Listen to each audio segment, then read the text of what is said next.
Hi besties! Welcome to another day of bookmas. I was just wrapping baby gifts earlier today. Nate and I did some gift wrapping last night. I just didn't record it because it was more of like a date night. We were watching The Grinch. I wanted to be done Lovelight Farms by today, but I got to chapter 2 just because I was so busy this week with schoolwork and editing. So my goal is to finish this book today. It's football Sunday, so he's going to be busy watching. I'm going to be busy reading with you guys.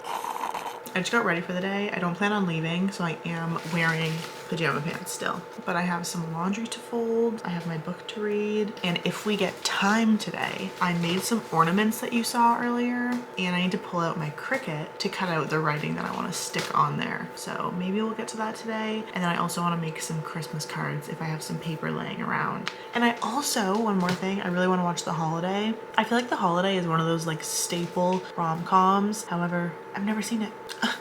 I don't know how, but I really want to watch that, get that off my bucket list. Lovelight Farms by B.K. Borison. I'm pretty sure B.K. Borison actually just released a new Christmas book this year. It's called like In Good Spirits, I think. I didn't even know that existed, and I picked this one up because this was really highly rated. So I think it's time to read this one, and if I really like it, I do have a few more Christmas books on my TBR already, but I might have to go and get In Good Spirits as well, because it is nice to know that there is like a quality Christmas author, because I do feel like sometimes seasonal books are pretty hit or miss with the authors. But if you don't know what this is about, Stella owns a Christmas tree farm and she's really struggling to stay afloat financial wise. She asks her guy best friend to fake being her boyfriend because she signed up for this contest with like an influencer where the influencer comes to the Christmas tree farm and like shares it on her platform. But Stella lied and said it was her and her boyfriend's Christmas tree farm to make it very romantic and more appealing to the influencer wanting to come, but she doesn't actually have a boyfriend. So her and her guy best friend are going to pretend to date, I'm assuming. Like I said, I'm only one chapter in. Honestly, it's really good writing so far. I like how it's modern. There's like phones and influencers and stuff, but it's not very heavily modernized where I feel like I'm reading something meant for a younger demographic. This was perfectly written for like my age group, I feel like, but I don't know if there's any spice actually. I'll let you know about that too. I'm starting off strong with this one. I feel like my other Christmas books that I have are lower rated, so I'm not as excited for them. This one, just getting it off the bat. Easy, simple, fun. And then I have a few things for school that I should probably do today. We'll see if I get there or not. I just want to see if I can finish this in one day. So we will see. I'll probably keep track on TikTok as well because I think that would be fun. I'm probably going to fold clothes and maybe I'll listen to the audiobook of this while I do that. Recently I've been getting errands done and I have not been listening to audiobooks while I'm doing it, and it feels kind of pointless. I have, however, been listening to Sabrina Carpenter's new album, which I am late to the party. Like I listened to like Man-Child, and honestly that's probably it, just whenever it was on the radio and I really liked it, but Tears got me sucked into it, and now I actually just have that album on repeat. And then Life of a Showgirl I also have had on repeat. I'm going to put Sabrina and Taylor to the side today and listen to the audiobook while I fold my clothes, which I'm pointing over here because they're on my bed waiting to be folded for me.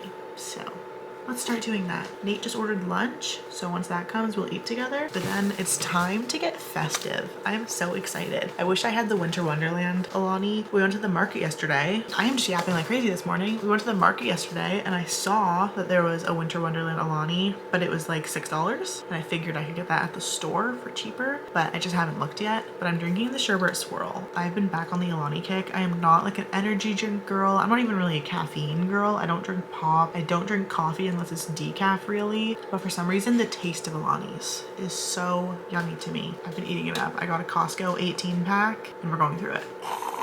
Let's fold some clothes. Guys, I found out the hard way that Student Premium does not offer access to their audiobooks, which is why I struggled in one of my last videos to listen to an audiobook on Spotify. I thought I was just in Spotify jail, but no, I'm in Spotify prison forever. I found the sample on Kobo, because I do have a Kobo account. It's $34.99 to buy the audiobook, which I think is an absurd price. Is it not? It's cheaper to get the physical copy. I don't really understand how that works, but I'm just gonna play the sample. It is the first chapter, which I've already read physically, but I'll just listen to this to give myself a reminder. And then once I'm done folding laundry, I will read the physical copy. So we'll see how that goes, but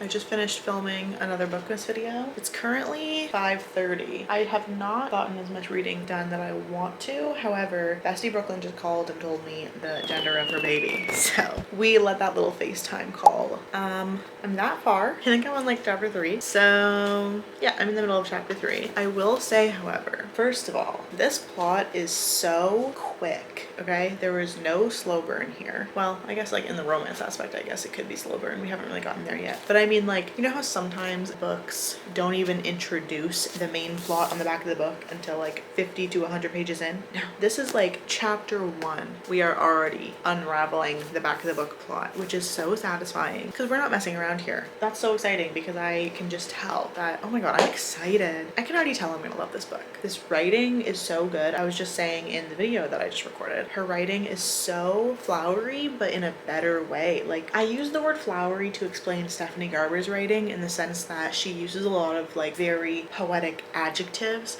But in this, B.K. Borison uses a lot of metaphors. My butt booty better not be in that. Her use of metaphors is insane. Like, he's more than my best friend. He's tradition and familiarity. He is homemade Pop-Tarts on the first Saturday of the month. He is late night viewings of Die Hard in the sticky summer heat, both of our phones propped up on our respective coffee tables. He is pizza with extra mushrooms and light sauce, a crust that has to be perfect. Like, are you kidding me? If someone said that about me, like, she is my favorite way to eat pizza. Am I crazy for saying this? In my English class, we just read, I think it's called A Forbidden Morning by John Donne. And in that poem, he compared his lover to a compass. He was traveling to Europe and she was the compass that led him back home. No matter where he went, his life went in a circle back to find her at home. So I wrote a passage analysis about how her patience and her willingness to let him go on that journey and be himself allowed him to come back home to something stable where he can be his authentic self. And I think that passage analysis was really powerful because a lot of people in my class tended to disagree according to our discussion. My professor was definitely leaning more towards like the fact that a compass is more of a tool and it's more functional and like materialistic. I don't know if this is making any sense. I'm kind of going on a tangent about my English class now, but I think that is the type of metaphorical romantic writing that I love, and I can definitely find this in B.K. Borison's writing. And the fact that I found all of that within the first 2.5 chapters is insane. And then the plot is just fun. I'm in such a Christmas mood. I've been making Biscoff hot chocolate. I need to make that with you later because it is. Let's continue reading this because I'm having fun. I am also filming a TikTok version. I think this YouTube video will last more than just today, but that TikTok will be for today. It's a chill Sunday today. Tomorrow I do have a busy day at school, so I don't know how much time I'll have to read, but I am kind of curious and I want you to see like how much I can realistically read in a week. Let's keep reading and watch football.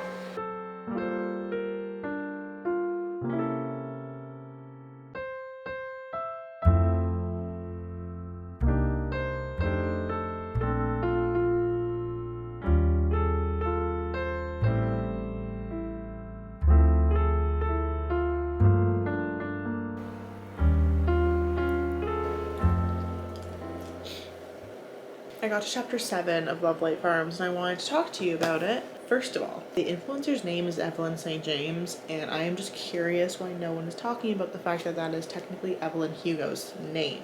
I just want to know if that was inspired. Apparently, Evelyn St. James is the main character of In the Weeds by B.K. Borison. So that's on my mental TBR of a million books as well because I am really liking B.K. Borison's writing. I'm intrigued to see if anyone thought that that was like inspired or a little nod to TJR. I don't know. So I'm 66 pages in, and I will say the first like 2 chapters, it's just her kind of going back and forth, anxiously not wanting to ask Luca to pretend to be her boyfriend. And I think it was a tasteful amount of anxiety. Most of the time when I read books like this, the author takes that anxiety and runs with it, and it'll be half of the book where she's like, no, I can't talk about it, I can't bring it up. And I'm happy that that was not the case for this. I mean, to be fair, she is still kind of like that. At least she's letting Luca be physical in ways and things like that. I'm kind of getting ahead of myself here, but basically I don't love in books where it's just so many repetitive chapters characters of one or both of them being too scared to do something, and it's like, just do it already, like this could be resolved. Luckily this is not the case for that. He is slowly becoming a runner-up for like one of the best book boyfriends. He's just like so sweet, so nonchalant, and I do like how you can only see her perspective because it kind of gives that mysterious, like right now he's so like oblivious and naive but so sweet, and like I don't know if he previously had feelings for her or anything, but the way he's just like, you could see her like anxiously overthinking, like, oh my gosh, he just complimented me, he's touching me, and he's just doing it, and he's like, yeah, we're fake dating, I'm happy to fake date you, like you're my best friend, you're beautiful, you're amazing. And I'm like, why are you saying all these nice things to her? It's making me a little giddy, I will say. Reading this after Caraval definitely has me in a little bit of like a, I don't know what the word is, but not that it's boring. It's just Caraval was so like, boom, boom, boom, boom.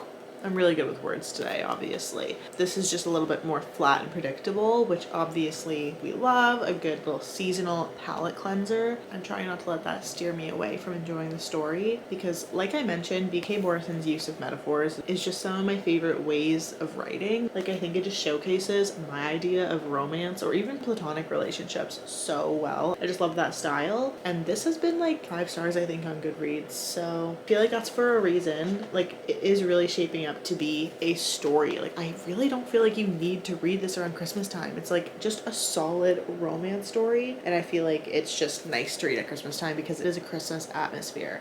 It's not overly Christmassy by any means, which is another point that I wanted to touch on. I feel like sometimes seasonal reads are just focused too much on that Christmas atmosphere that it takes away from the characters and the plot, but this is very plot and character driven, and then it just happens to take place at Christmas, which I love because it's just subtle, it's still a good story. And obviously this is not like a debut author or just a seasonal author. This is like a solid romance author who just happened to write a book set during Christmas time. Obviously there's not too much to say. I'm only 66 pages in. I have not done as much reading today as I wanted to. Every time I go to check my phone for whatever reason, I get stuck in the loop of scrolling. However, while I have you here, I do want to go through my holiday playlist. This is not my 2025 holiday playlist by any means. However, I have 2 playlists that I have always cycled through during the holiday season. So my first one is called Ho Ho Ho, and it's literally just like every Christmas song ever. This one is just great for when I'm like in the car and I'm like, let's just listen to Christmas music, but I will guarantee that it is a good Christmas song. But more importantly, I have a playlist called It Smells Like Christmas, and this is more like jazzy, Sabrina Carpenter's Christmas album, Ariana Grande's, and Megan Maroney's Christmas album, because those are like my 3 favorite Christmas albums,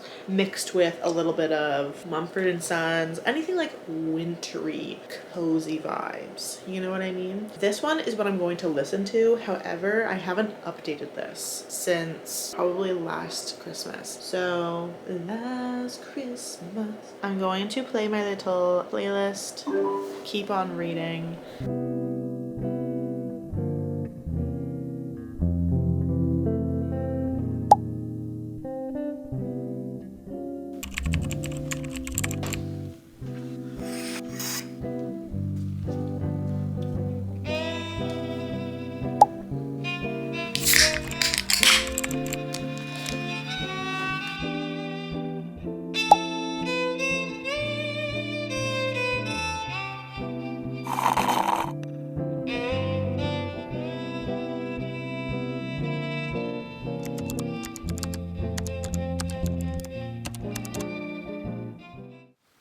Hi besties, it's been probably a week and a half since you've seen me last. Well, that's a lie. You've seen me like study and do schoolwork and all that fun stuff, but you have not seen me read because I have been so busy with school. So unfortunately, I want to get this vlog up, so I can't finish this book in this video, which is so sad because that's exactly what I wanted to do, which is why I was making this whole video, to read Lovelight Farms. And I'm loving it, but I've only gotten to page 70 and I want to get this video up. So I'm going to continue reading this throughout Bookmas in other videos that you'll see, but in the meantime, unfortunately, I have to end this video here. It's December 1st, so Bookmas has started, and I'm really excited to continue reading books once school dies down a little bit, which I honestly don't think is going to happen. However, fingers are crossed that it'll all work out. I think it will. I'm not too stressed about it, but I do want to get this video up so my scheduling doesn't get messed up. You'll see me read this in the future and I'm loving it. Like seriously, I don't know what the last thing I said about it was, but it is just so cute. I love how it's more of a romance that happens to be set at Christmas time rather than the opposite. It doesn't feel like BK Borison is trying too hard to make it Christmassy when it shouldn't be Christmassy. I think it's very subtle the way that the holiday cheer is kind of like included in it while it's still a solid romance book. And I'm excited to read more BK Borison. So I think this is an author that I will definitely look forward to in the new year. I'm excited. So stay tuned for my review on this, which will come before the end of the month. I will see you in the next video.